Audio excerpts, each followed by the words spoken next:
ইস্পাহানি মির্জাপুর জিরাওয়ারে স্বাগত জানাচ্ছি। আমি তৌহিদ শান্ত। আজকে বেশ ঘটনাবহুল একটি দিন, বিশেষ করে নির্বাচন কমিশনের বিভিন্ন সিদ্ধান্ত আমরা জানতে পারলাম। যেহেতু ভোটের দিকে ধীরে ধীরে জাতি এগোচ্ছে, ঠিক এই সময়ে আরপিও সংশোধনের বেশ কিছু সিদ্ধান্ত নিয়েছে নির্বাচন কমিশন। খসড়া তারা তৈরি করেছে এবং এই খসড়াটি সরকারের কাছে পাঠাবে। এর মধ্যে একটি বিষয় সবচেয়ে উপরের দিকে, সেটি হলো সেনা মোতায়েন। দর্শক, আপনারা জানেন যে ডক্টর এটিএম শামসুল হুদার একটি নির্বাচনের সময়, স্থানীয় সরকারের একটি নির্বাচনের সময় ডক্টর এটিএম শামসুল হুদা সেনাবাহিনী চেয়েছিলেন এবং সেখান থেকে আওয়ামী লীগ সরকার তখন ক্ষমতায়, সেখান থেকে একটি বিরোধ দেখা দেয় এবং এক পর্যায়ে আওয়ামী লীগ এই যে ডিফেন্স ফোর্সেস সেটি তুলে দেয়। অর্থাৎ 2008-এর আগের সব নির্বাচনেই আইন শৃঙ্খলা রক্ষাকারী বাহিনী হিসেবে সেনা, নৌ ও বিমান বাহিনীকে সরকার দিতে বাধ্য থাকতো নির্বাচন কমিশন চাইলে। কিন্তু পরবর্তীতে যেটি সরকার নিজেদের কাছে নিয়ে নেয় এবং স্ট্রাইকিং ফোর্স হিসেবে রাখা যাবে এবং সরকারের কাছে চাইতে পারবে নির্বাচন কমিশন, কিন্তু সরকার দেবে কি দেবে না সেই বিষয়টি সরকার নিজের হাতে নিয়ে নেয়। এর সঙ্গে সঙ্গে আরও একটি বিষয় আপনারা জানেন যে যেটি কাজী হাবিবুল আওয়ালের কমিশন করে, সেটি হলো একটি আসনে কোনো একটি কেন্দ্রে যদি অনিয়ম হয় তাহলে সেই কেন্দ্রের ফলাফল বাতিল হবে। কিন্তু সেটিও এবার খসড়ায় পরিবর্তন করা হয়েছে যে প্রয়োজন পড়লে একটি কেন্দ্রে যদি অনিয়ম হয় সেইটার জের ধরে পুরো আসনের ফলাফল বাতিল করা যেতে পারে। সেই সঙ্গে নির্বাচন কমিশন সেনাবাহিনী, নৌবাহিনী এবং বিমান বাহিনী চাইলে সরকার দিতে বাধ্য থাকবে, এরকম একটি সংশোধনীও এসেছে। সংশোধনী নয়, এটি আগের নির্বাচন কমিশনে ছিল। সেই সঙ্গে আরও আছে সেটি হলো যে না ভোট, একবার মাত্র একটি মাত্র জাতীয় নির্বাচনে এই না ভোট ব্যবহৃত হয়েছিল। অর্থাৎ কোনো প্রার্থীকে যদি কোনো ভোটারের পছন্দ না হয়, অর্থাৎ যতজন প্রার্থী দাঁড়াবেন তারা প্রতিদ্বন্দ্বিতা করবেন, কাউকেই পছন্দ না, তখন সেক্ষেত্রে ভোটার যাতে তার ভোটটা নষ্ট না করে সেই ক্ষেত্রে এবং তার অনাস্থাটা যেন জানাতে পারে, সেই জন্য না ভোটের অপশনটা আবার চালু করার কথা ভাবছে এই নির্বাচন কমিশন। এবং একই সঙ্গে ফলাফল স্থগিত, বাতিল এবং এই সব কিছুই আসলে আমাদের নির্বাচন কমিশন আগেও ছিল। গেল 17 বছরের বিভিন্ন সময়কালে এবং গেল 3টি নির্বাচনের যেই নির্বাচন কমিশনাররা ছিলেন তাদের মাধ্যমে আমরা যদি বলি সরকার তাদের ঘাড়ে বন্দুক রেখে এই কাজগুলো করেছে, সেটিও খুব একটি ভুল হবে না। যে কারণে আমি আজকের যে বিষয় সেটি আরপিও সংশোধন, রাজনৈতিক দলের সুবিধা অসুবিধা। আমাদের সঙ্গে রয়েছেন রাজনৈতিক বিশ্লেষক ব্যারিস্টার বেলায়েত হোসেন। বেলায়েত হোসেন, আপনাকে স্বাগত জানাচ্ছি। এবং নির্বাচন ব্যবস্থা সংস্কার কমিশনের সদস্য সাদিক আল আরমান, আপনাকেও স্বাগত জানাচ্ছি। দর্শক, প্রথমেই আমরা শিরোনাম দেখে আসবো, শিরোনাম দেখে আলোচনা শুরু করব। সেনা মোতায়েনের ক্ষমতা যুক্ত করে আরপিও সংশোধনের প্রস্তাব, অনিয়ম হলে বাতিল হবে পুরো আসনের ভোট, না ভোট ফিরেছে আবার। না ভোটের বিধান করা হয়েছে। এই না ভোটের বিধানটা হবে যদি কোথাও একজন প্রার্থী হয়, বিনা ভোটে নির্বাচিত হবে না। ভোটের অধিকার ভণ্ডুলে ষড়যন্ত্র চলছে, অভিযোগ তারেক রহমানের। আগামী নির্বাচন বাংলাদেশের ইতিহাসে যত নির্বাচন হয়েছে তার মধ্যে সবচাইতে কঠিন হবে। নির্বাচন কঠিন হবে, নেতাকর্মীর প্রতি আবারও সতর্কতা। 3 দিনের সফরে মালয়েশিয়ায় প্রধান উপদেষ্টা, কাল প্রধানমন্ত্রী আনোয়ার ইব্রাহিমের সাথে বৈঠক, হতে পারে 5টি সমঝোতা। রাজুকের প্লট দুর্নীতির 3 মামলায় হাসিনা, জয়, পুতুলের বিরুদ্ধে সাক্ষ্য গ্রহণ শুরু। চাংখারপুল হত্যাকাণ্ডে আদালতে শহীদ আনাসের বাবা মার বক্তব্য উপস্থাপন। এবং রাজধানীতে এক ভবনের পার্কিংয়ে রাখা গাড়িতে 2 মৃতদেহ। মোহাম্মদপুরের জেনেভা ক্যাম্পে 2 গ্রুপের সংঘর্ষে নিহত 1। দেশজুড়ে সাঁড়াশি অভিযানে শীর্ষ সন্ত্রাসী সহ আটক 17। দর্শক, শুনছিলেন শিরোনাম। একই সঙ্গে আরেকটি বিষয় বলে দিই, ইলেকট্রনিক ভোটিং মেশিন, বহুল আলোচিত অথবা বহুল সমালোচিত এই ইভিএম, এই প্রজেক্ট পুরোপুরি বাতিল করার সিদ্ধান্ত নিয়েছে নির্বাচন কমিশন। আমাদের অনুষ্ঠানটি বৈশাখী টেলিভিশনের পর্দার পাশাপাশি ফেসবুক এবং ইউটিউব পেজেও সরাসরি সম্প্রচারিত হচ্ছে। আপনারা চাইলে সেখানে কমেন্ট করে আমাদের সঙ্গে যুক্ত হতে পারেন। সাদিক আল আরমান, আপনাকে দিয়ে শুরু করতে চাই। এই যে সিদ্ধান্তগুলো খসড়ায় নেওয়া হলো, এইগুলোর সাথে সংস্কার কমিশনের যোগসূত্র আছে কিনা, বা আপনাদের কি কি পরামর্শ ছিল, কতটুকু রাখলো নির্বাচন কমিশন, কতটুকু বাস্তবায়ন করলো, কতটুকু বাস্তবায়ন করলো না? ধন্যবাদ আপনাকে এবং দর্শক যারা আছেন দেখছেন এবং আমার সহ আলোচক সবাইকে শুভেচ্ছা জানিয়ে আমি আলোচনা শুরু করছি। প্রথমত আজকে আমি অত্যন্ত খুশি এই কারণে যে আসলে মানুষ যখন সব দিকে আশা হারিয়ে ফেলে, হঠাৎ করে একটু আশার সঞ্চার হলে মানুষ খুশি হয়। ঠিক সেই কারণে আমাদের নির্বাচন ব্যবস্থা সংস্কার কমিশনের আরপিওর যে বা জনপ্রতিনিধিত্ব যে আদেশটা ছিল, এটা সংশোধন করার জন্য 100-এর উপর প্রস্তাবনা ছিল। সেখান থেকে আজকে নির্বাচন কমিশন উল্লেখযোগ্যভাবে প্রায় আমাদের অধিকাংশ প্রস্তাবনায় গ্রহণ করেছে। এটা আমাদের জন্য অত্যন্ত আনন্দের। আপনারা জানেন যে হাসিনা স্বৈরাচারের সময়ে ইভিএমের নামে দেশের অর্থ অপচয় এবং জাতিকে ডিজিটালভাবে বোকা বানানোর যে পরিকল্পনা, সেটা বাতিল করা হয়েছে, ইভিএম বাতিল করা হয়েছে। এবং একজন প্রার্থী সে যোগ্য কি যোগ্য না, এটা তো জনগণ সিলেক্ট করবে। আমার কাছে যদি তাকে কোনো প্রার্থীকে পছন্দ না হয়, সেক্ষেত্রে তাকে নো বলার যে অপশনটা আমার ছিল 2008 সালের ইলেকশনে, যেটা হাসিনা সরকার বাতিল করছিল, সেটা আমরা আবার ফেরত পেয়েছি। না ভোটের যে বিধানটা, এটা আমাদের সংস্কার কমিশনের প্রস্তাবনা, ইভিএম বাতিল, না ভোটের বিধান এবং 2014 সালের যে বিতর্কিত নির্বাচন, বিনা প্রতিদ্বন্দ্বিতায় 153 জন প্রার্থী নির্বাচিত হয়েছে এবং তার গ্যাজেটও হয়েছে এবং সরকার গঠন করা হয়েছে। তো বিনা প্রতিদ্বন্দ্বিতা যাতে বাংলাদেশে কখনো কোনো প্রার্থী নির্বাচিত হতে না পারে, সেই ক্ষেত্রে আমাদের একটা প্রস্তাবনা ছিল, সেটাও আজকে কমিশন দেখলাম আমলে নিয়েছে। পাশাপাশি আমাদের অন্যান্য যে প্রস্তাবনাগুলো ছিল, যেরকম সবচেয়ে ইম্পর্ট্যান্ট ফ্যাক্টর হচ্ছে যে একজন সংসদ সদস্য দেশ এবং জাতির প্রয়োজনে তার নিজের বক্তব্য, নিজের ইচ্ছা এবং নিজের স্বাধীন মতামত দেওয়ার জন্য সংবিধানের 70 যে অনুচ্ছেদ ছিল, সেটা একটা ব্যারিয়ার ছিল।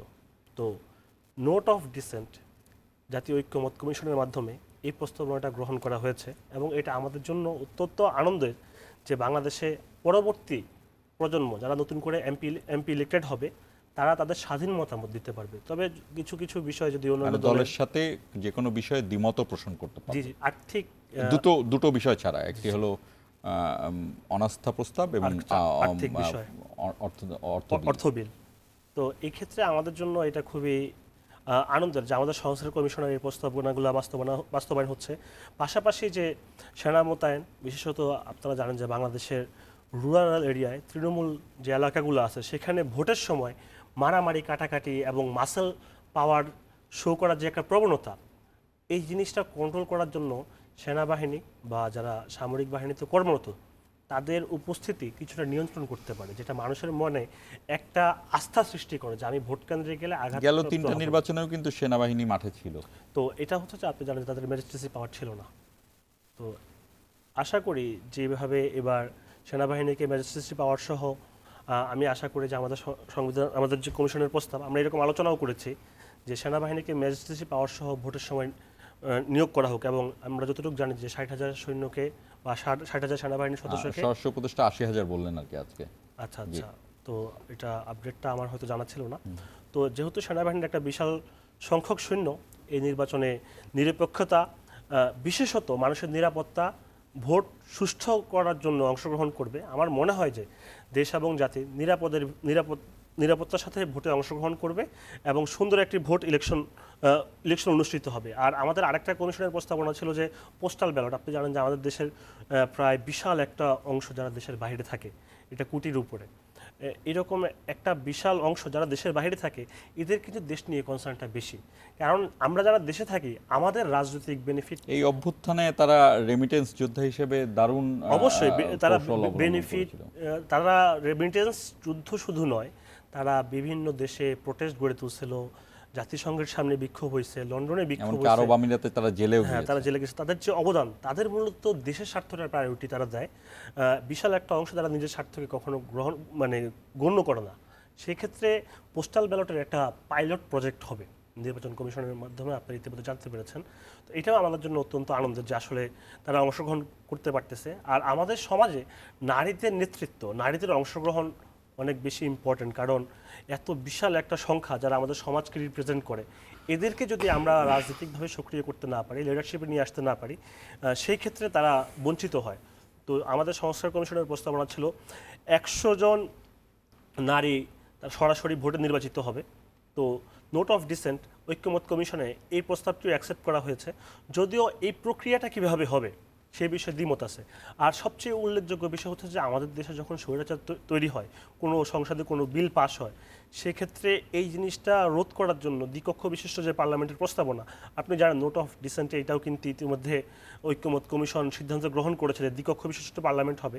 তবে উচ্চ কক্ষের যে সিলেকশন প্রসেস, এটা নিয়ে এখন পর্যন্ত আলোচনা কন্টিনিউ আছে। আমাদের পক্ষ থেকে পিআর পদ্ধতির মাধ্যমে এই জিনিসটা করার জন্য বলা হয়েছে, এবং আমি মনে করি যে যদি পিআর পদ্ধতির ভিত্তিতে উচ্চ কক্ষে 100 জন এমপি নিশ্চিত করা যায়, সেই ক্ষেত্রে এটা আমরা পিআর পদ্ধতি নিয়ে আলাদাভাবেই আমরা বিষয়টি আনবো। তো আপনার কাছ থেকে আমরা জানলাম যে অধিকাংশ আপনাদের তো আমার নির্বাচন আরেকটা বিষয় খুশির কারণ যে আরপিওর 91 ক সেখানে বলা আছে যে আমাদের আগেও ছিল, হাসিনা রেজিমের আগে, যদি কখনো কোনো আসনে একটি কেন্দ্রেও ভোট চুরি, দুর্বৃত্তায়ন বা এরকম কোনো কিছুর খবর পাওয়া যায়, সেক্ষেত্রে নির্বাচন কমিশন যথাযথ তদন্ত করে এটা বাতিল করতে পারবে। প্রয়োজন মনে করলে পুরো তো ফলাফলটি যেহেতু এটা আসনে বাতিল নির্বাচন করতে কমিশন পারবে। আজকে ওই বিষয়ে আমাদের সাথে একমত হয়েছে, এবং আমি বিশ্বাস করি যে এই নির্বাচনে এটা পুনরায় ফিরে আসার কারণে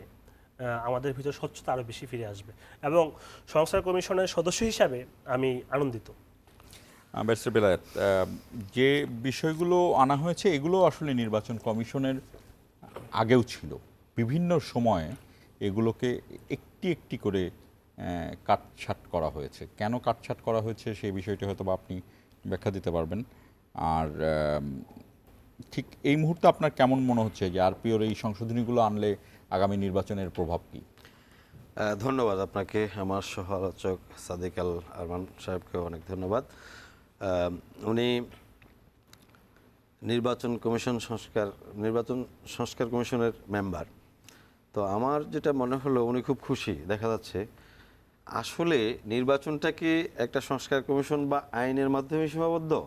একটা নির্বাচন করতে, সরি আপনার আমার কথাগুলো হয়তো বিরোধী দলের মতো হয়ে যাবে, এখানে আসলে সরকারি দল বিরোধী দলের ইস্যু না।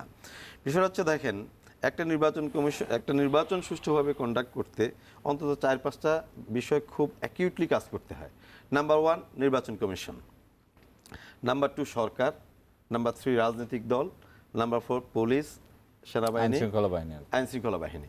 এখন দেখেন, আসেন শুরু করি। প্রথম উনি নেটিগেটি বলছেন আইন বিষয়ে নির্বাচন কমিশনে এই আইন পরিবর্তন হয়েছে, সেটারও অনেক কিছু বাকি আছে, সেটা আমি আলোকপাত করব কিছুটা। কিন্তু আসেন প্রথমে এই নির্বাচন কমিশন নিয়ে। আমরা 91 থেকে যতগুলি তত্ত্বাবধায়ক সরকার দেখেছি, এটা ওই অর্থে তত্ত্বাবধায়ক সরকার না, but when it comes to election it is an caretaker government, it is act like as a caretaker government definitely. এবং তারা নির্বাচন করবে, যেহেতু কোনো দলের না, তারা কোনো ইলেকশন করবেন না, সেহেতু এটা কেয়ারটেকার গভর্নমেন্ট, নির্বাচনকালীন সরকার। তো নির্বাচনকালীন সরকারের দেখেন নির্বাচন কমিশনটা কেমন। আমার মনে হয় বাংলাদেশে যখনই নির্বাচনের আলাপ আলোচনা শুরু হয়, গত এক বছর থেকেই কিন্তু বাংলাদেশ নির্বাচনের আলাপ আলোচনা চলছে। বাংলাদেশের এই মুহূর্তে সবচেয়ে বড় রাজনৈতিক দল জাতীয়তাবাদী দল বিএনপি, দেখেন সরকার গঠন হওয়ার 2 দিনের মাথায় একটা জনসভা করেছে, সেখানেই কিন্তু তারা নির্বাচনের দাবি উঠিয়েছে। তার মানে এই সরকারের, তারাও বলে অন্যতম 3টা কাজের একটা হচ্ছে সংস্কার, বিচার এবং নির্বাচন। তো ডক্টর সরকার প্রধান বললেন এদিন যে ওনাদের সংস্কার এবং বিচার প্রায় শেষ, এখন ওরা ফাইনাল ফেজে চলে আসছেন, সেটা হচ্ছে নির্বাচন। তো নির্বাচন করার জন্য সবচেয়ে ফার্স্টে আসে নির্বাচন কমিশন। আপনি নির্বাচনকালীন সময়ে সাধারণত নির্বাচন কমিশনাররা এবং প্রধান নির্বাচন কমিশনাররা হয় সবচেয়ে বড় সেলিব্রিটি। টিভি খুললে আপনি তাদের চেহারা দেখবেন, তাদের বাণী দেখবেন, তাদের কথাবার্তা দেখবেন। আমার মনে হয় না দেশের 80% মানুষ বা 90% মানুষ এই প্রধান নির্বাচন কমিশনারের নাম জানেন। আমি জানি না ওনার ক্যাপাবিলিটি নিয়ে বাইরে দেওয়া, তবে আমি ব্যক্তিগত ভোট দিতে হলে নির্বাচন কমিশনারের নাম জানাটা কতটা জরুরি? Perception matters. মানে কেন জরুরি, এটা কি জানতে পারি? জরুরি এই জন্য যে he has to show that he is in control, নির্বাচন, I will conduct election and there will be no other intervention, I will not tolerate that, এই পারসেপশনটা দিতে হবে। আমার মনে হয় না উনি সেটা এখন পর্যন্ত দিতে পারছেন, নাম্বার ওয়ান। আর অন্যান্যদেরকে আমি আমি আসতেছি, একটু যদি আপনার সাথে যোগ করি, সেটি হলো যে একজন ব্যক্তি তো তার জায়গা থেকে কন্ট্রোলের কিছু নেই, নির্বাচন কমিশনের আইনটাই তো তাকে না, না, সেই আইনে সুরক্ষাটা অনেক দিবে, কিছুই সেই থাকে। আমাদের পাওয়ার দেশে ক্ষমতাটা শুনেন, দিবে। আমাদের দেশে এবং আমি এই আরপিও সংশোধনগুলো এই আমি কারণেই করা একটা হচ্ছে। উদাহরণ দিই আপনাকে। পৃথিবীর উন্নত দেশ ইউকেতে আপনার এনভায়রনমেন্টের উপরে আইন আছে 153 বা 54টা, বাংলাদেশে এনভায়রনমেন্টের উপরে আইন আছে এটা অন্তত 257টা অ্যাট লিস্ট।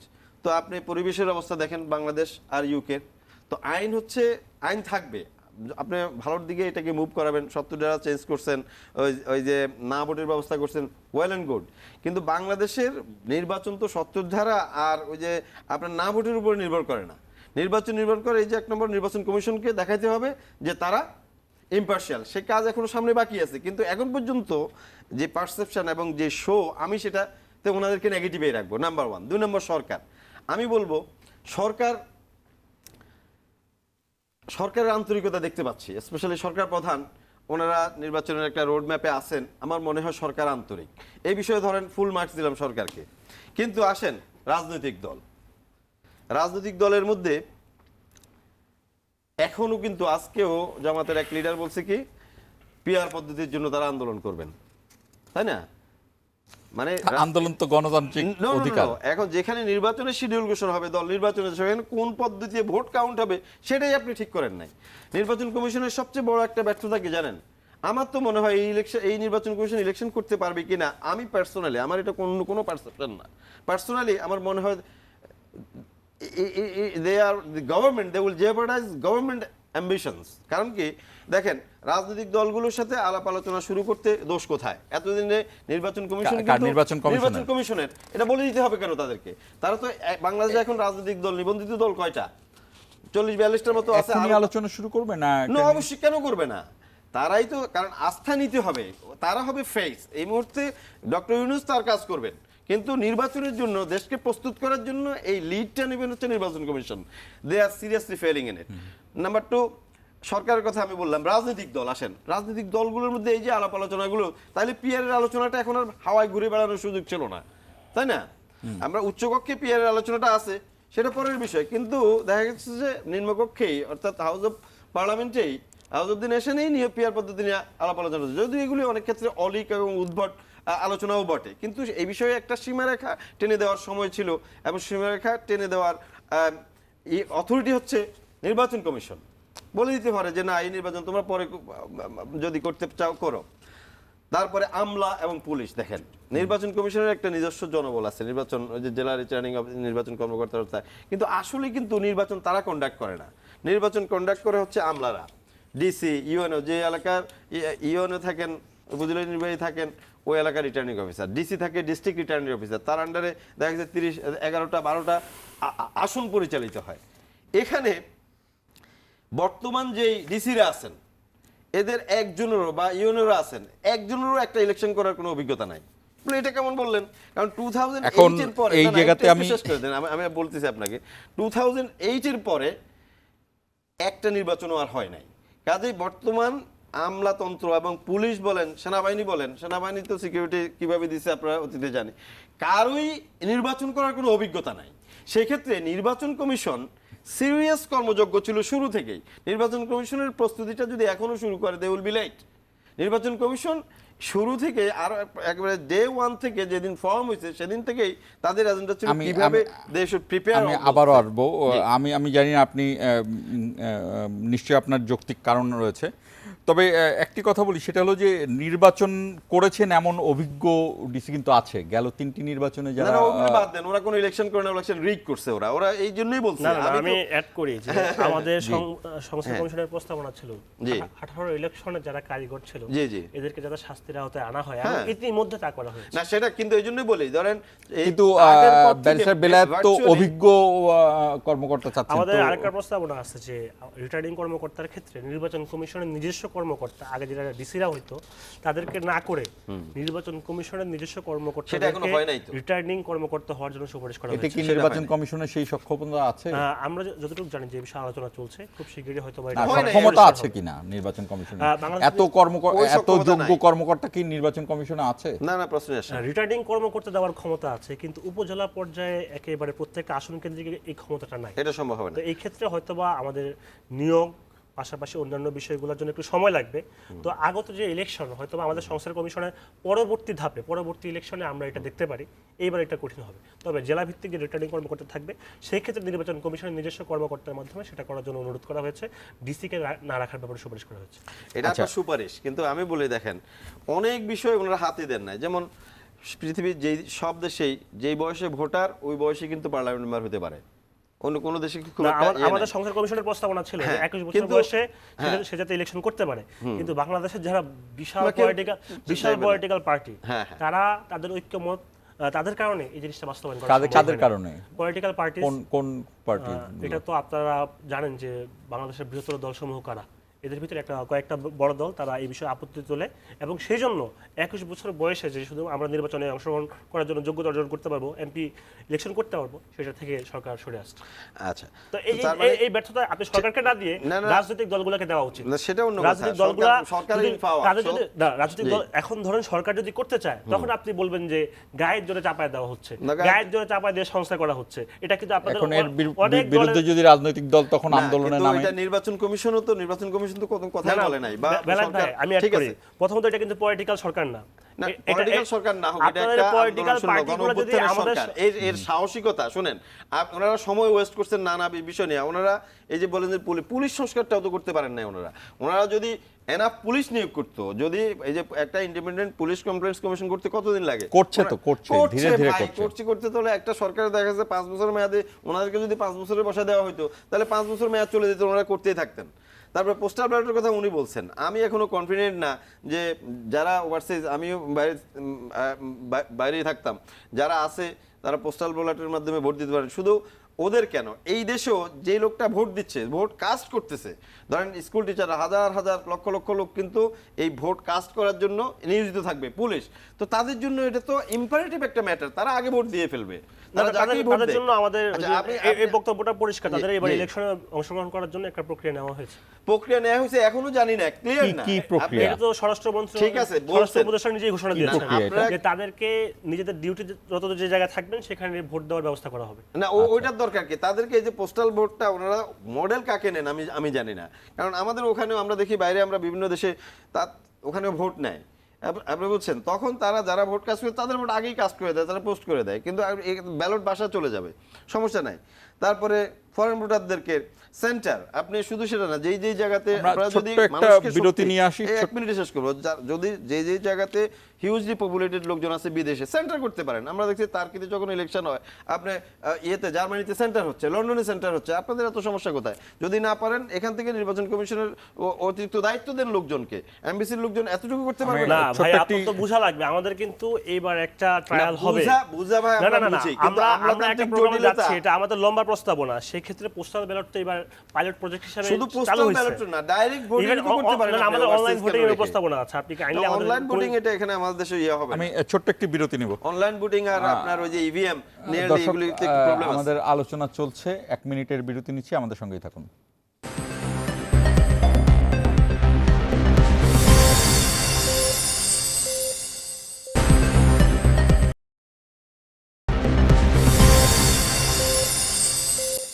আবারও স্বাগত ইস্পাহানি মির্জাপুর জিরো আওয়ার সাদিক আল আরমান। আমরা এটি জানতে চাই যে যে প্রশ্নগুলো তুলেছেন ব্যারিস্টার বেলায়েত, আপনি এগুলোকে কিভাবে খণ্ডন করবেন?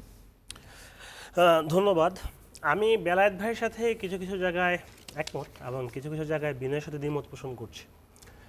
বিশেষত ভাই উল্লেখ করেছেন যে নির্বাচন কমিশনার, ওনাকে প্রমাণ করতে হবে যে তিনি নির্বাচন সুষ্ঠু করতে পারবেন। নির্বাচন কমিশন একজন সিইসি, তিনি যখন তফসিল ঘোষণা হয় তখন তিনি পাওয়ার হোল্ড করেন। এর আগ পর্যন্ত বাংলাদেশের প্রধান উপদেষ্টা, মন্ত্রী পরিষদ, উপদেষ্টা পরিষদ এবং ঐক্যমত কমিশন এক্সিস্ট করতেছে।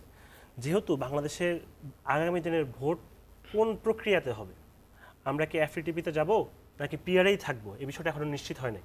এটা আমাদের জন্য একটা রাজনৈতিক ব্যর্থতা, এবং আমি মনে করি অতি দ্রুত এই জিনিসটা নিশ্চিত হওয়া উচিত যে আমরা আগামী ইলেকশন কোন পদ্ধতিতে করতে যাচ্ছি। দ্বিতীয়ত, যদি আমাদের সাংবিধানিক সিস্টেমগুলা সক্রিয় হয়, তারা যদি আমাদের সংস্কার যে প্রস্তাবনা, আমরা যে স্বপ্নটা দেখি সেভাবে তারা সংস্কার হয়, সেই ক্ষেত্রে এই জিনিসগুলো অটো ফাংশন করবে। সেই ক্ষেত্রে সিইসি কে হলো বা অন্যান্য যারা আছে, যদি সে আইন মানতে তাকে বাধ্য করা হয়, সে চাইলেও একটা হুদা কমিশনের মতো ইলেকশন করতে পারবে না, সে চাইলেও একটা বিনা প্রতিদ্বন্দ্বিতা ইলেকশন করতে পারবে না। তবে হ্যাঁ, একজন দৃঢ় ব্যক্তিত্ব সম্পন্ন ব্যক্তি যার প্রধান নির্বাচন কমিশনার হওয়া উচিত, তাকে অবশ্যই তার ব্যক্তিত্ব প্রমাণ করতে হবে, যিনি চাপের মুখে নুয়ে পড়বেন না, যখন তফসিল পরবর্তী সময় তার তিনি দেশটা কন্ট্রোল করবেন। তবে আমাদের এটাও বোঝা উচিত, বর্তমান বাংলাদেশের যে উনি নির্বাচনী তো কোনো নির্বাচনই করতে পারলেন না, উনি এই প্রমাণটা কিভাবে দেবেন? সেই ক্ষেত্রে আমাদের স্থানীয় সরকার নির্বাচনটা একটা ট্রায়াল হওয়া দরকার ছিল, যে এই নির্বাচন কমিশন আদৌ জাতীয় নির্বাচন পরিচালনা করতে পারবে কিনা। সেই ক্ষেত্রে স্থানীয় নির্বাচনের ক্ষেত্রে আমাদের জাতীয় যে রাজনৈতিক দলগুলো আছে তাদের দ্বিমত, তারা এই জিনিসটা হতে দিচ্ছে না। আমাদের তো প্রস্তাবনা ছিল, আপনি জানেন যে স্থানীয় সরকার যে সংস্কার কমিশন ডক্টর তোফায়েল আহমেদ স্যারের নেতৃত্বে করা, সেখান থেকে কিন্তু এই প্রস্তাবনাটা ছিল যে স্থানীয় সরকার নির্বাচন আগে অনুষ্ঠিত হওয়া। যদি এই জিনিসটা আমরা করতে পারতাম, আমাদের দেশ এবং জাতি নির্বাচন কমিশন এবং বর্তমান যে প্রশাসন তাদের যে নির্বাচনকারীর আচরণ এই সম্পর্কে আমরা অবগত হতে পারতাম। তো যেহেতু সরকারের দায় আপনি দিতেই পারেন, কিন্তু যারা এই জিনিসগুলো বাস্তবায়ন করতে দিচ্ছে না, পলিটিক্যাল পার্টিগুলা, তাদের কিন্তু দায় এড়ানোর সুযোগ নাই। যদি পলিটিক্যাল পার্টিগুলা না চায় বাংলাদেশে একটা ভালো ইলেকশন হবে, বাংলাদেশে কখনো একটা ভালো ইলেকশন হওয়া সম্ভব না। আর আরেকটি বিষয় আপনার কাছে জানতে চাই, আপনি বলছিলেন যে প্রচলিত যেভাবে ভোট হয় সেটি এবং পিআর পদ্ধতি, প্রচলিত ভোটের পদ্ধতিটা বাংলাদেশের ভোটাররা মানুষরা জানে, কিন্তু পিআর পদ্ধতিটা কি বাংলাদেশের মানুষ জানে কিনা, বা সেটা কি সম্ভব কিনা, বা পিআর পদ্ধতি নিয়ে আসলে কত দূর যাওয়া যাবে? আমি মনে করি ব্যক্তিগতভাবে, বা এটার উপকারিতাটা কি? প্রফেশনাল রিপ্রেজেন্টেশন বা পিআর যে পদ্ধতিটা, এই পদ্ধতিটা হচ্ছে যে আপনি জানেন পৃথিবীর নানা দেশে আছে, এর ভিতরে অস্ট্রেলিয়াতেও এই পদ্ধতিটা বিদ্যমান। এর মাধ্যমে একটা পলিটিক্যাল পার্টি তারা যে পরিমাণ ভোট পায় সেই পরিমাণ এমপি তারা পায়। তবে আমি মনে করি বর্তমান বা আসন্ন যে নির্বাচন, এই নির্বাচনে কখনোই পিআর ইলেকশনে যাওয়া উচিত না। তবে উচ্চ কক্ষে পিআরটা থাকা প্রয়োজন, নিম্ন কক্ষে কেন পিআর হওয়া উচিত না? কেন উচিত না? কেন উচিত না এই কারণে, আপনি জানেন যে বাংলাদেশে যে এনসিপি জামাত ইসলামী কিন্তু আন্দোলন করার হুমকিও দিয়েছে। পতিত যে ফ্যাসিবাদী শক্তি, তাদের একটা বিশাল অংশ এখনো বাংলাদেশে এক্সিস্ট করতেছে। আচ্ছা, এবং আমরা কখনোই যারা বাংলাদেশের মানুষকে হত্যা করে, বাংলাদেশের নিরীহ শিশুদেরকে, রিয়া গোপের মতো বাচ্চাদেরকে গুলি করে হেলিকপ্টার থেকে হত্যা করে, এদেরকে আবার রাজনীতিতে আমরা স্থাপন পুনরায় প্রতিষ্ঠিত করতে চাই না। এই পিআর এর ভিত্তিতে এরা বাংলাদেশে বি, সি, ডি আর ই টিমে ফেরত আসবে। সেই ক্ষেত্রে নিম্ন কক্ষে পিআর এর কোনো প্রয়োজনীয়তা এই মুহূর্তে নাই, তবে উচ্চ কক্ষে পিআর এর প্রয়োজনীয়তা আছে। যদি উচ্চ কক্ষে পিআর না হয় তাহলে উচ্চ কক্ষের প্রয়োজনীয়তাই নাই, এবং ওইটা তো নিম্ন কক্ষের আরেকটা ভার্সন হয়ে গেল। আমরা একটু বিষয় অন্যদিকে নিতে চাই। ব্যারিস্টার বেলায়েত, আপনি জানেন যে আজকে এটা সংগঠনটির নাম হলো BIGD, BRAC Institute of Governance and Development, জি, এর পালস সার্ভে 3-এর ফলাফল প্রকাশ করা হয়েছে। এইখানকার বেশ কয়েকটি বিষয় রয়েছে, তবে আমি দু একটি বলি। আগামী জাতীয় সংসদ নির্বাচনে কাকে ভোট দেবেন এই প্রশ্নে এই জরিপে অংশ নেন অন্তত 5,000-এর কিছু বেশি মানুষ এবং বিভিন্ন পেশার মানুষ, যার মধ্যে অর্ধেকের বেশি ছিল হলো পুরুষ এবং অন্যান্য শ্রেণী পেশা। যাই হোক, আগামী সংসদ নির্বাচনে কাকে ভোট দেবেন এই প্রশ্নে বিএনপির পক্ষে গিয়েছে 12%, 10.40% জামাত ইসলামী, 2.80% হলো জাতীয় নাগরিক পার্টির কথা বলেছেন, এবং এই জরিপটা করেছেন। 0.30% জাতীয় পার্টি, হ্যাঁ 16.30%, 0.30%, হাইয়েস্ট 30%। হাইয়েস্ট কারা পেল? হাইয়েস্ট এখন পর্যন্ত যেমন হাইয়েস্ট এখন পর্যন্ত বিএনপি 12%। 12%, হ্যাঁ, আউট অফ। আচ্ছা, আরেকটি বিষয় হলো যে অন্তর্বর্তী সরকারের এ পর্যন্ত যেসব প্রচেষ্টা সেগুলোকে আপনি 100-তে কত নম্বর দিবেন? এই প্রশ্নের সরকারকে 63% নম্বর দিয়েছেন উত্তরদাতারা।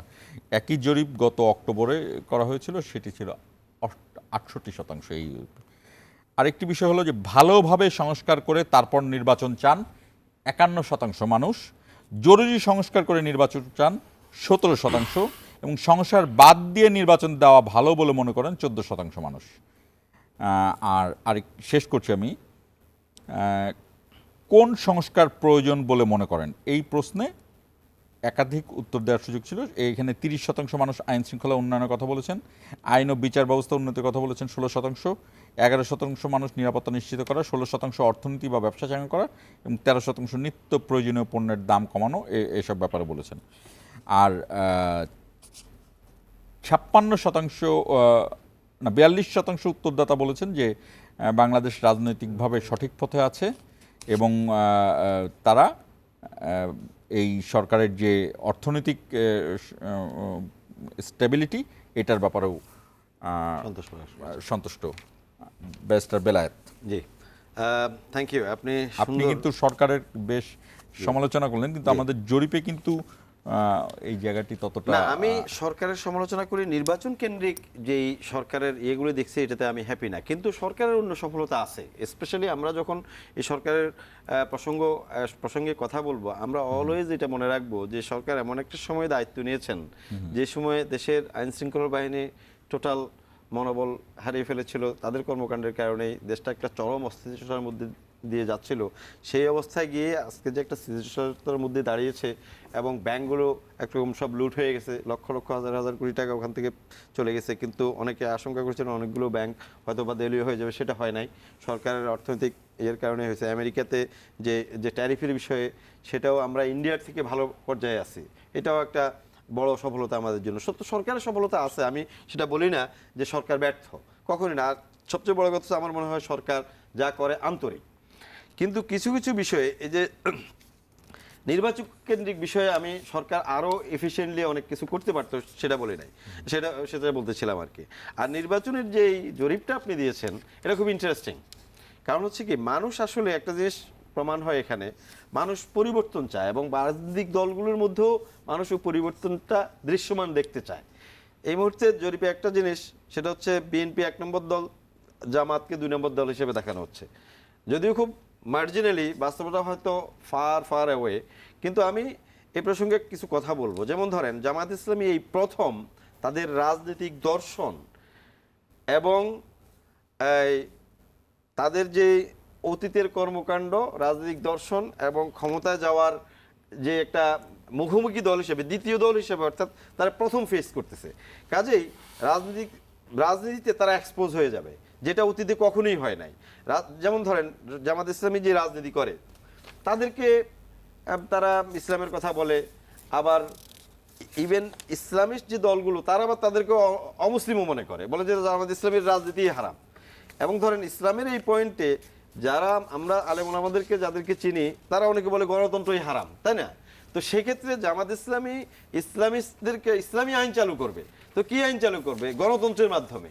আপনি বুঝছেন, এই জিনিসগুলো শেষ করি, অতীতে এই জিনিসগুলো নিয়ে কেউ আলোচনা করতেন না, জামাত ইসলামীর রাজনীতিটা আসলে কি, এই কারণে তারা এক্সপোজ হন না। এবার তাদেরকে বলতে হবে ওনারা আসলে আসলে কি ইসলাম ওনারা কায়েম করবেন, বিষয়টা কি।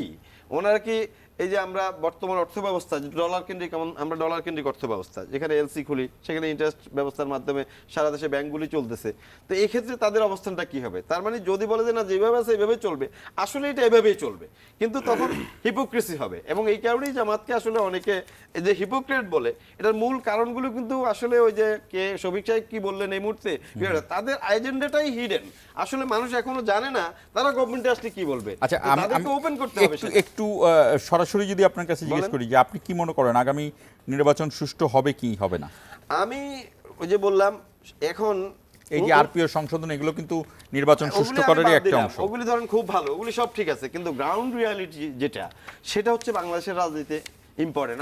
আমরা কি দেখেছি অতীতে, ইউনিয়ন পরিষদ নির্বাচনে কি দেখেছি, যেখানে যেই কেন্দ্রে যে শক্তিশালী ওই কেন্দ্রে সে দখল করে নেয়।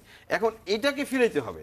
উনি একটা কথা বললেন যে পলিটিক্যাল পার্টিগুলো না চাইলে ভালো নির্বাচন হওয়া সম্ভব না। এখানে আমার আপত্তি, পলিটিক্যাল পার্টি চাইবে না, ধরেন আমি বিএনপি, আমার শক্তি বেশি, আমি জরিপের চাইবো- একটা তথ্য আমি- আপনাকে দিয়ে জি, রাখি, সেটি জি, হলো বলেন। যে অন্তর্বর্তীকালীন সরকারের প্রধান উপদেষ্টা প্রফেসর মোহাম্মদ ইউনূসের অধীন সুষ্ঠু নির্বাচনের প্রত্যাশা করছেন 70% মানুষ। এই যে জরিপ, সেই জরিপে এই ব্যাপারে 70% মানুষ আমিও একমত। আমিও একমত এবং এটাতে, হ্যাঁ। 15% মানুষ মনে করেন যে নির্বাচন সুষ্ঠু হবে না, এবং 14% জানেন না, যে জানি না বলে এই যে না, সুষ্ঠু হবে কি হবে না জানি। আমিও 70%-এর মধ্যেই। আমিও মনে করি ডক্টর ইউনূস সাহেবের ব্যক্তিগতভাবে কোনো হিডেন এজেন্ডা নেই, এবং উনি কাউকে রাগ বিরাগ আন্দিও শেখ হাসিনার মতো নির্বাচন কিন্তু আপনি নির্বাচন কমিশন নিয়ে বলছিলেন যে প্রবলেম হচ্ছে ওই যে পলিটিক্যাল পার্টিগুলো না চাইলে ভালো নির্বাচন হবে না, এটা ওনারা মনে করেন, এটা সরকার মনে করে। এখন কথা হচ্ছে এই চাওয়া না চাওয়ার উপরে নির্ভর করা যাবে না, কারণ সরকার আপনার, পুলিশ আপনার, সেনাবাহিনী আপনার, নির্বাচন কমিশন আপনার। আপনার এই কয়েকটাগুলি রাজনৈতিক দলকে রাখবেন, তোমরা ক্যাম্পেইন করো, নিয়মের মধ্যে থাকো, যদি না পারো, যদি না থাকে তাহলে ব্যবস্থা নেবেন, ওই মেন্টালিটি থাকতে হবে, নো ম্যাটার কত বড় রাজনৈতিক দল। আপনি যদি নির্বাচন কমিশন যদি এবং সরকার যদি ওই অ্যাটিটিউড দেখায়, পলিটিক্যাল দলের কথা তাহলেই কিন্তু বলছিলেন, সেটা সম্ভব। সাদিক আরমানও বললেন, দেখুন এই যে এই বিষয়ই এই জামাত ইসলামী সিইসির সঙ্গে দেখা করেছে, এবং এমনকি ইসলামী আন্দোলনও আরেকটি অনুষ্ঠানে বলেছেন, ইসলামী আন্দোলন বলেছেন নির্বাচনী পরিবেশ তৈরিতে সরকারের উদ্যোগ যথেষ্ট না, আর জামাত ইসলামী বলেছেন পিআর পদ্ধতির ভোট দাবিতে আন্দোলনে নামবে জামাত। তো যেটি বলুন যে পলিটিক্যাল দলগুলো যদি না চায় যে ভোট কিভাবে সুষ্ঠু হবে, না, এই জন্যই তো বললাম রাজনৈতিক দল উনি একটা কথা বললেন যে নির্বাচন কমিশনের এখন কোনো কাজ নাই, না কাজ আছে, এটা একটা সাংবিধানিক পোস্ট। আমি একটু সাদিক আল আরমানের কাছেও আসতে চাই। আমি এইটুকু বলবো যে আসলে নির্বাচন কমিশন সাংবিধানিক প্রতিষ্ঠান, এখন সে তার রুটিন ওয়ার্কগুলো করতেছে, সে যেগুলা আমাদের কমিশন থেকে প্রস্তাবনা গেছে সেগুলো নিয়ে ইমপ্লিমেন্টেশন করতেছে, সরকারের সাথে আলোচনা করতেছে, এবং পলিটিক্যাল পার্টিগুলো বিশেষত তাদের সীমানাটা পুনর্নির্ধারণ করা হয়েছে, সেক্ষেত্রে তারা আলোচনা করতেছে, তারা কিন্তু বসে নেই। এখন বিষয় হচ্ছে তাকে সে কতটুকু সক্ষম এটা প্রমাণ করার জন্য একটা টেস্ট ট্রায়াল প্রয়োজন। সেক্ষেত্রে আমি অনুরোধ করব যে বিএনপি বা অন্যান্য যেসব রাজনৈতিক দলগুলো আছে তারা আগে একটি স্থানীয় সরকার নির্বাচন অনুষ্ঠিত করুক, তাহলে মানে অনুষ্ঠানে রাজি হোক, তারা অনুষ্ঠিত করার জন্য রাজি হোক এবং অংশগ্রহণ করুক। সেই ক্ষেত্রে জাতি মূল্যায়ন করবে যে এসি পারবে কি পারবে না। দ্বিতীয়ত তিনি আরেকটা কথা বলেছেন যে জামাত ইসলামী তারা কি বললো যে তারা মুনাফিকি বা হিপোক্রেসি প্রকাশ পায়, ইসলামের কথা বলে গণতন্ত্র বা অন্যান্য বিষয়ে কথা বলে, যেসব যারা আগে গণতন্ত্র নিয়ে কথা বলেছে, যারা গণতন্ত্রকে কাফেরি ফতোয়া দিয়েছে, তারাই কিন্তু এখন রাজনীতিতে আছে। ইসলামী আন্দোলন বাংলাদেশ এবং খেলাফত মজলিস সহ অনেক আন্দোলন, সেসব আলমরা কিন্তু তাদের অবস্থান থেকে ফিরে আসছে। বাংলাদেশের যে ভৌগোলিক অবস্থান, এই ভৌগোলিক অবস্থান অত্যন্ত ইম্পর্টেন্ট। আপনি জামাত ইসলামের যে ম্যানিফেস্টো, তারা একটা কল্যাণ রাষ্ট্র চায়, তো সেই ক্ষেত্রে একটা দল যখন তাদের ম্যানিফেস্টো ঘোষণা না করে, সেটা না দেখে আপনি তাদের উপর ব্লেম করা, এটাও রাজনৈতিক শিষ্টাচারের বহির্ভূত। দ্বিতীয়ত আমি এটাও মনে করি যে বিএনপি বা অন্যান্য সকল রাজনৈতিক দল যারাই আছে, আমাদের বাংলাদেশের প্রশাসনে দলীয়করণের যে নোংরামি, এই নোংরামিটা অত্যন্ত প্রবল। যেহেতু আওয়ামী লীগের অনুপস্থিতিতে বাংলাদেশের সবচেয়ে বড় দল এখন বিএনপি, তাদের প্রশাসনে মারাত্মক লেভেলের প্রভাব আছে। এই জিনিসটা আমরা কোনোভাবে ডিনাই করতে পারবো না। ডক্টর ইউনূসের তৃণমূল পর্যায়ে শক্তি নাই, প্রশাসনের রন্ধে রন্ধে সে সরকারি কর্মকর্তা, সে কি ডক্টর ইউনূসের কথা শুনবে নাকি পলিটিক্যাল পার্টির কথা শুনবে, নেতা নির্দেশনা মানবে? এই বিষয়টা সম্পর্কে সরকারের সেই শক্তিটা নাই যেটা একটা পলিটিক্যাল সরকার থাকে, সে নিয়ন্ত্রণ করার জন্য তার অধস্তন কর্মকর্তা এবং আমাদেরকে আরেকটা জিনিস বুঝতে হবে, এই জুলাই গণ অভ্যুত্থান একটা বিশেষ মুহূর্তে গঠিত হয়েছিল। এই সরকারটা কোনো সাধারণ সরকার ছিল না, এটা বিশেষ পরিস্থিতিতে উদ্ভূত বিশেষ একটা সরকার, যেখানে এই গণ আন্দোলনে অংশগ্রহণ ছিল বাংলাদেশের আপামর সাধারণ জনতা। কিন্তু এই সাধারণ জনতা রক্ত দিল, জীবন দিল, তারা বাসায় ফিরে গেল। যারা এসি রুমে বসে ঘুমাইছে, যারা বিদেশ ছিল, আন্দোলনের পরবর্তী সময় এসে তারা বাংলাদেশের কন্ট্রোলটা নিচ্ছে, লিডটা নিচ্ছে। এটা ছিল আমাদের দেশটা সংস্কার না হওয়া, এবং আজকে আমাদের দেশে যেসব জটিলতা দেখা দিচ্ছে, এইসব পলিটিক্যাল বেনিফিশিয়ারি লোকজন অংশগ্রহণ করা এবং দেশের নিয়ন্ত্রণ নেওয়া, বিশেষ করে দেশের প্রত্যেকটা সেক্টর। আপনারা জানেন যে জাফলংয়ে এত সুন্দর একটা পর্যটন কেন্দ্র ছিল, সেটা ধ্বংস হয়ে গেছে। এই যে যারা অভুক্ত ছিল, সাদা পাথরের মতো একটা সুন্দর জায়গা, এটা ধ্বংস হয়ে গেছে। বাংলাদেশের যে টেম্পু স্ট্যান্ডে আগে চাঁদা দেওয়া লাগতো 50 টাকা, সেখানে এখন দেওয়া লাগতেছে 100 টাকা। চাঁদাবাজির পরিমাণ এত বেশি বাড়ছে। তো আমরা যাদেরকে আশা রাখতেছি, যাদেরকে নিয়ে আমরা ভরসা করতেছি, যারা আমাদেরকে আগামী দিনে শাসন করবে, তাদের কাছ থেকে যখন আমরা দেশটা পুনর্গঠন করার জন্য এই রকম অসহযোগিতা পাই কিছু কিছু ক্ষেত্রে, বিশেষত আমার মনে হয় আমাদের গত 18 বছরের সবচেয়ে বড় ঘাটতি ছিল একটা সুষ্ঠু ইলেকশন না হওয়া। বাঙালি ভোট দিতে না পারার কষ্টে এই জুলাই গণ অভ্যুত্থান তার ছিল গণবিস্ফোরণের একটা অংশ। যদি বাংলাদেশের জাতিরা যদি এইবারও কোনো কারণে আমাদের সুষ্ঠু একটা নির্বাচনে ভোট দিতে না পারে, এই গণবিস্ফোরণ আবার ঘটবে এবং যারা এই সুষ্ঠু ইলেকশন হওয়ার জন্য বাধা সৃষ্টি করতেছে, বিশেষত আমাদেরকে টেস্ট ট্রায়াল করতে দিচ্ছে না, একটা স্থানীয় সরকার নির্বাচন করতে দিচ্ছে না, তাদেরকে দেশ এবং জাতি অপরাধের কাঠগড়ায় জ্বালাবে। এখন যেভাবে ওই স্বৈরাচার এবং স্বৈরাচার দোষর যারা আছে তাদেরকে অপরাধের কাঠগড়ায় নিয়ে আসছে। ছোট্ট একটি বিরতি নিতে হচ্ছে আমাকে। দর্শক থাকুন আমাদের সঙ্গে, ছোট্ট একটি বিরতি পরে ফিরছি।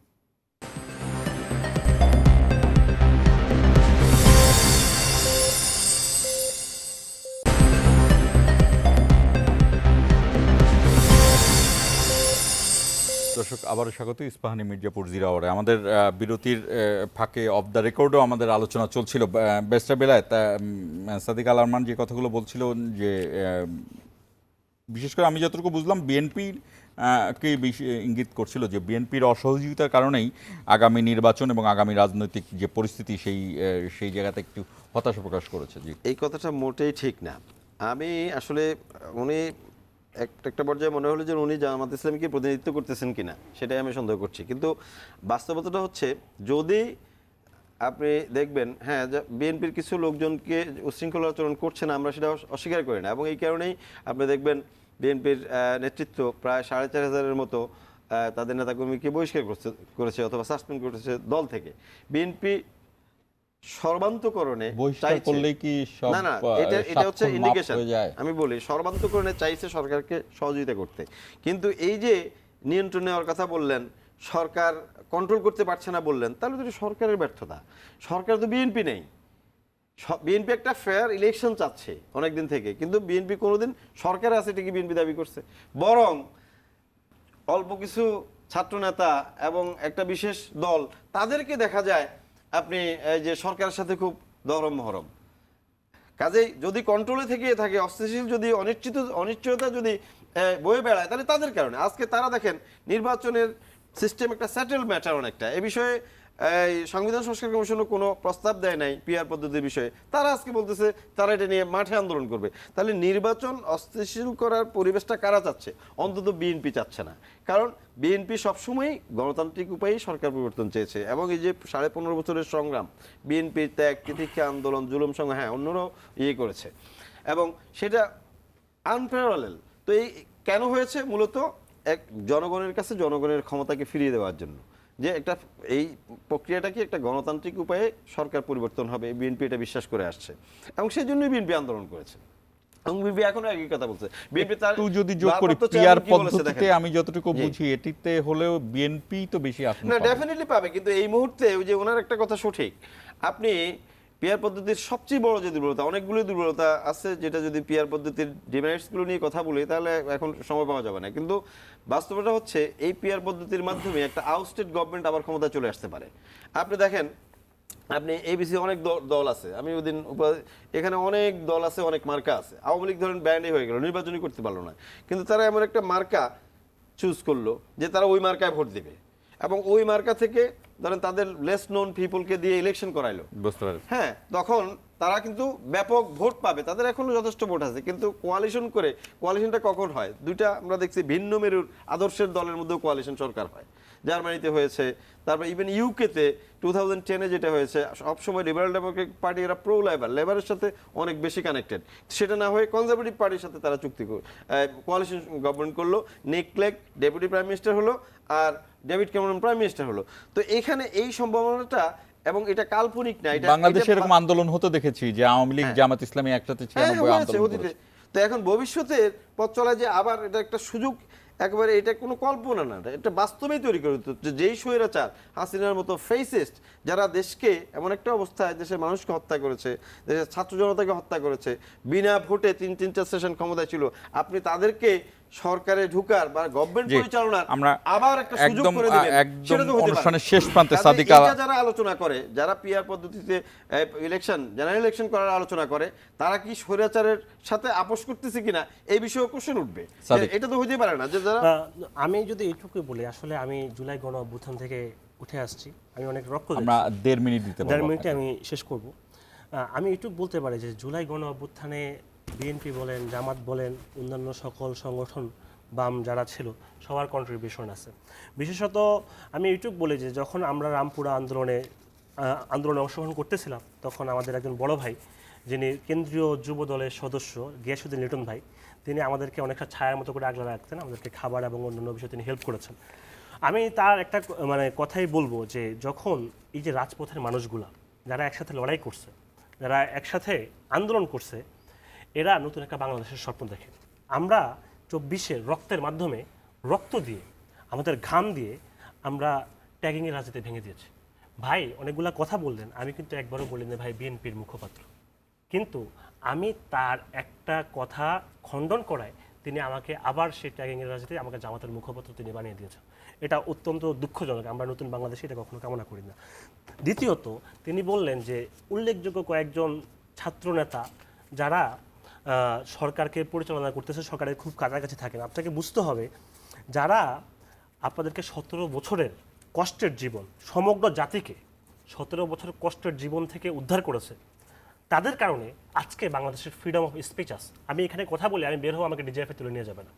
আমি এখানে বের হয়ে কথা হবো, আমাকে কেউ গুম করে ফেলবে না, আমাকে বাসা থেকে তুলে নিয়ে যাবে না। আমাদের অ্যাকাউন্টেবিলিটি কিছুটা আছে, আমরা সরকারকে প্রশ্ন করতে পারতেছি, ট্রান্সপারেন্সি আছে। এই জিনিসগুলো কিন্তু অর্জন। আমাদের অর্থ বাজার কমছে।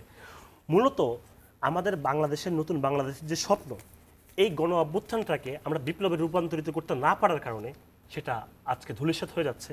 তবে আমি এইটুকু আশা রাখি, বাংলাদেশের যারা প্রকৃতভাবে সংস্কারকামী, যারা দেশকে ভালোবাসে এবং নতুন বাংলাদেশকে গড়তে চায়, বাংলাদেশকে ওন করে, তারা আগামী দিনে এইরকমভাবে কোনো সুযোগ পেলে কোনো গণ অভ্যুত্থানকে কোনো বিপ্লবের কাছাকাছি গিয়ে গণ অভ্যুত্থান আমরা করব না। আমরা নতুন একটা বিপ্লবের আশা দেখি, যেই বিপ্লবের মাধ্যমে বাংলাদেশের এই পচা bureaucracy system, administrative system, political system, social system, এই জিনিসগুলো ভেঙে যাবে। এবং আমরা এটাও মনে করি আমরা নতুন করে ফিরে পাবো সেই বাংলাদেশ, যেই বাংলাদেশে থাকবে না ভাই যেটা বললেন পরিবেশ দূষণ, যেখানে থাকবে না চাঁদাবাজি, টেন্ডারবাজি, ধর্মের নামে অনাচার, যেখানে থাকবে না মাজার ভাঙা, যেখানে থাকবে না কারো চুল কেটে দেওয়া শুধুমাত্র নিজের ভিন্ন মত প্রকাশ করার কারণে, যেখানে থাকবে ভোট দেওয়ার ক্ষমতা। তো এই জিনিসটা করার জন্য আমাদের বৃহত্তর আন্দোলন এবং বিপ্লবের প্রয়োজন। আমরা সেই বিপ্লবের আশা রাখি। দুজনকেই অসংখ্য ধন্যবাদ আমাদের সঙ্গে যুক্ত হওয়ার জন্য। আমার শেষ করার সময় আসলে কি বলবো বুঝে উঠতে পারছি না, তবে বাংলাদেশের জাতীয় খেলা নিয়ে আমি কথা বলতে পারি। সেটি বাংলাদেশের জাতীয় খেলা হাডুডু, এবং হাডুডুর একটি নিয়ম আছে যে একজন একটি দাগের ওই পারে যেতে চায় এবং বিপরীত যে দল 5 জন তাকে বাধা দেয় যাতে ওই দাগের ওই পারে যায়। এটি নিতান্তই খেলা, কিন্তু এই খেলার যদি পুরো বিষয়টি আমাদের জাতির মধ্যে প্রতিফলন ঘটানো যায়, যে তরুণরা যদি এগিয়ে যেতে চায় তাদেরকে কি আমরা পিছে টেনে ধরবো কিনা, আবার তরুণরা যে পথে এগিয়ে যেতে চায় সে পথ সঠিক কিনা সে প্রশ্নটিও থেকে যায়। সেই দিক থেকে এই 2 প্রশ্ন রেখে শেষ করছি ইস্পাহানি মির্জাপুর 0 আওয়ার।